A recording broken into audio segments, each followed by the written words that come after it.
Next principle, the third one I'll give you today of the four for today, is no coasting. So write this one down, no coasting.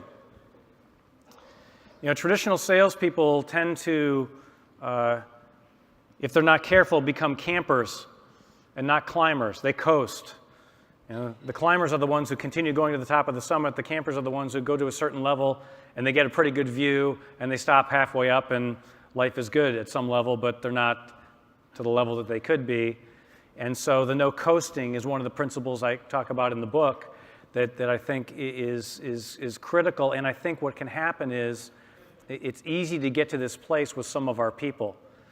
You know, I have this, in my book I had another example here, but of Paul Simon, the artist who I think is someone who hasn't coasted over his career.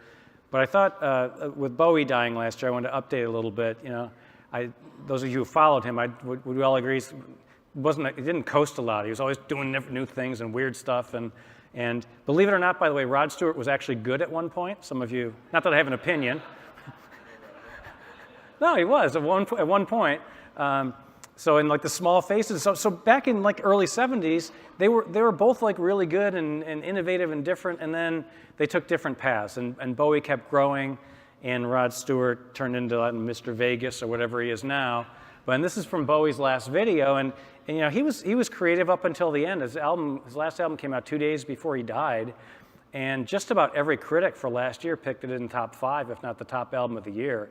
And it's different. It's nothing like he did before, and he was so creative and always pushing himself. And it's not just people; it's companies. I mean, some of you have seen this one, right? The Netflix and Blockbuster graph. So. How would you like to be the Blockbuster executive who turned down the $50 million Netflix buyout deal? Probably not on his resume, you know? Yeah, I think I'll put that down, right? So no one's safe, right? People who think they're safe. I mean, the world is so disruptive now. Things are changing so quickly that if we have people on our sales forces who aren't growing and they're coasting, it's going to hurt us in a lot more ways than just the obvious superficial ones. So here's some problems you might see in this area, and if these jump out at you, then this might be one that you want to work on. Number one is people in comfort zones. Who here has at least one person in a comfort zone in the sales force that makes you crazy? Yeah, so there's, and some of you have multiples. And so if you're seeing that, that's one thing. Another is a culture of mediocrity can start seeping in that, you know, the Sandler term, at leasters, 4 to 6ers.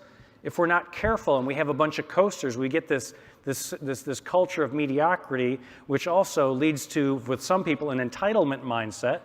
Who has an entitlement person on staff? They think their job's a birthright, right? It's like their gig, right?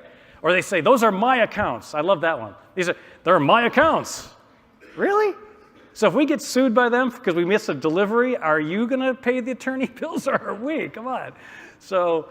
And then here's another one, is that A players will not work in a B environment. And if we have a culture of mediocrity, it's possible to lose a really good person because they're in an environment where, like, I can do better than this. And we have to be careful for that reason, too. And, of course, the obvious ones, underperforming territories and flat revenues, would all be symptoms of a coasting culture.